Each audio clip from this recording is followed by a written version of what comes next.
Meanwhile, exclusive, Bilderberg planning to trigger financial collapse. The last time we said that was 2006. We're on record, my film Endgame came out a year before the 2008 situation.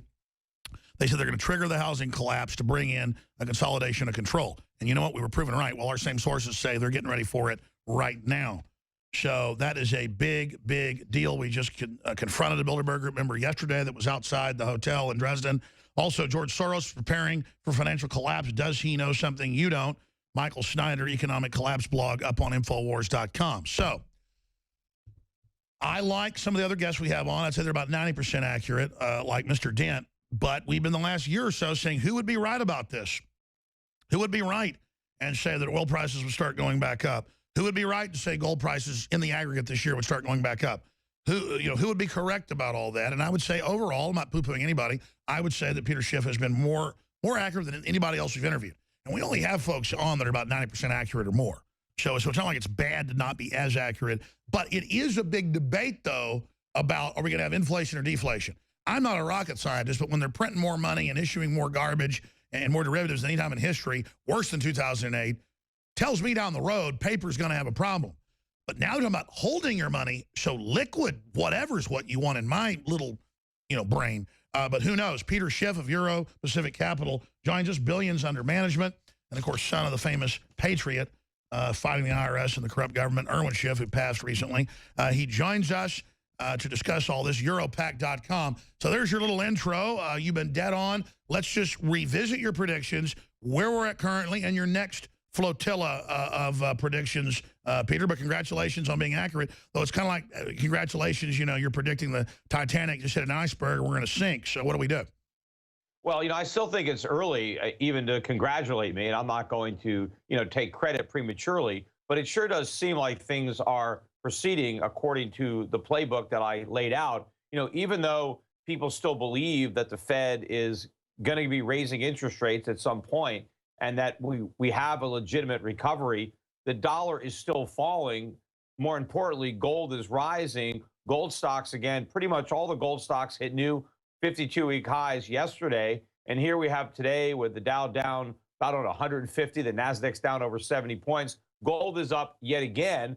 It was up a little higher earlier this morning, but the trend is still there. And, you talk about all these people who believe that there's no consequences from the last 8 years or 7 years of 0% interest rates and 3 rounds of quantitative easing. How can anybody believe that there is not a bill that's coming due for all that? Because if you look at what Alan Greenspan did, we had interest rates at 1% for not even 2 years, and then we gradually raised them back up above 5% over a couple of years.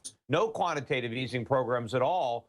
So what Alan Greenspan did was very mild compared to what Bernanke and Yellen have done. Yet the consequences, the payback for that monetary policy was the worst financial crisis since the Great Depression. Sure, and even with Cook numbers are saying 1.8% economy. I mean, what's the real economy? Negative 2%?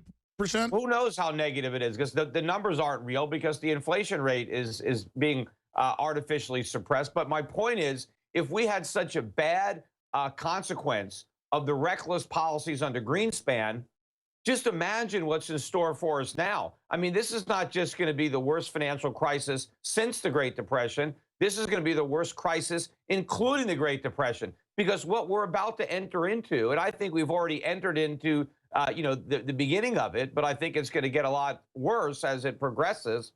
But this is going to be greater than the Great Depression. Meanwhile, you've got President Obama and all sorts of Democratic, talking heads out there Bernie trying Sanders. to talk about how great this economy is. And Bernie Sanders running around like an idiot. Oh, yeah, look, we had this awful jobs report last Friday. Not only was it way below estimates, they revised down the prior month. We had another mass exodus of workers out of the labor force to get the labor force participation rate back down to the lowest it's been since the early 1970s, before women entered the workforce. So if you look at the labor force participation rate for men, it's the lowest it's been in the history of the republic.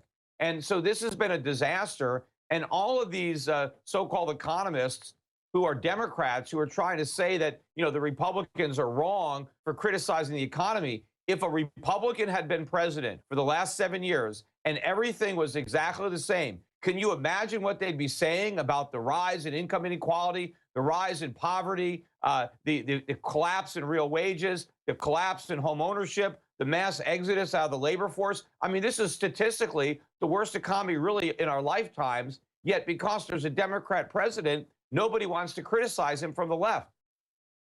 Well, the show isn't about who's right and who's wrong. It's about knowing the future and getting prepared, obviously, and we'll talk some about that. But, I mean, you did say you thought oil would start going back up.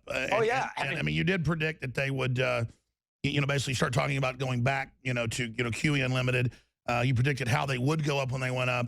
But you've also been predicting that, gold would go back up. I know they're trying to artificially suppress it, but, worldwide the demand's going back up. And they admit in elite publications that, indeed, the, quote, elite are hoarding cash, gold, you name it, building armored bunkers at record levels. Yeah. I mean, what have these people done? Well, yeah, I mean, the price of oil has almost doubled from its low. It got back above, in fact, I saw it as high as about 51.60. It's since pulled back below 50, back in the 49s. But the trend now, I think, is up, and it's going to be even bigger once the dollar really starts to cave in. I mean, the dollar index still hasn't broken down. It's going down. But I think, again, people are still holding out hope. That, sure. What's the time frame? I know you don't want to go out on a limb, but just you're one of the most accurate guys out there. What's the time frame? What do you really think when you sit around the coffee table talking to your wife?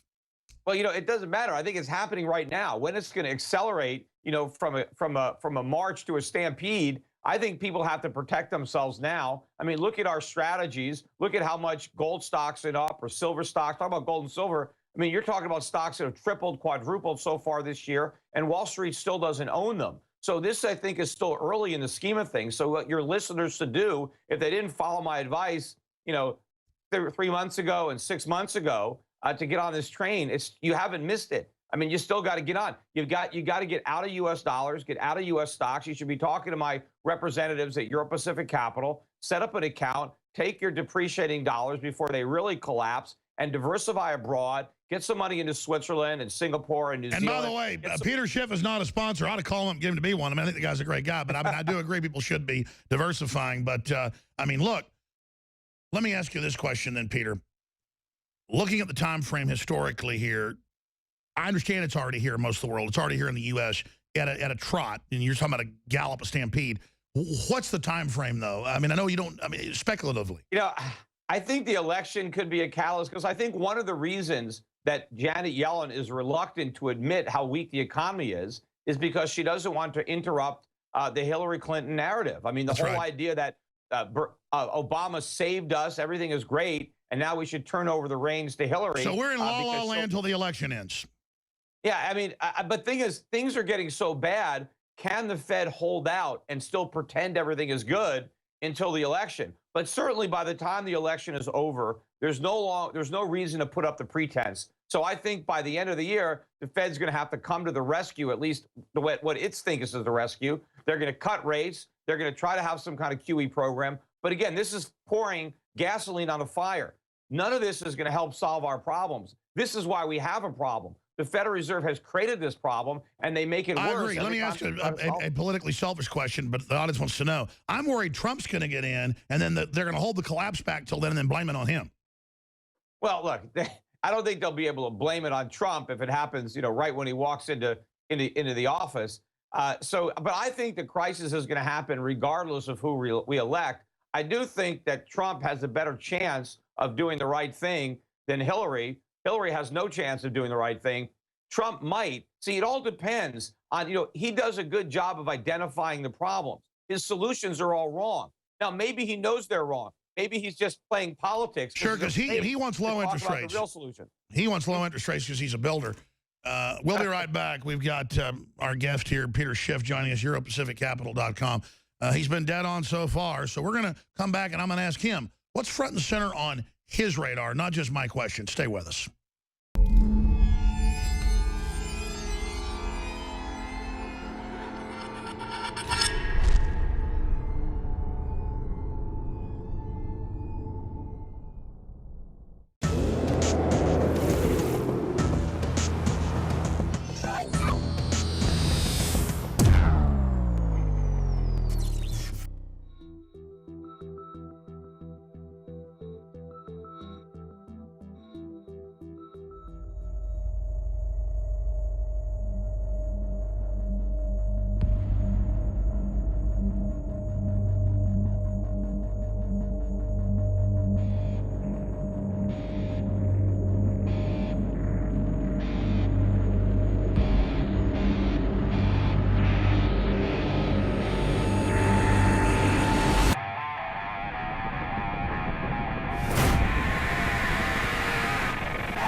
God's just gonna like attach an idea to it. It's gonna be dangerous freedom.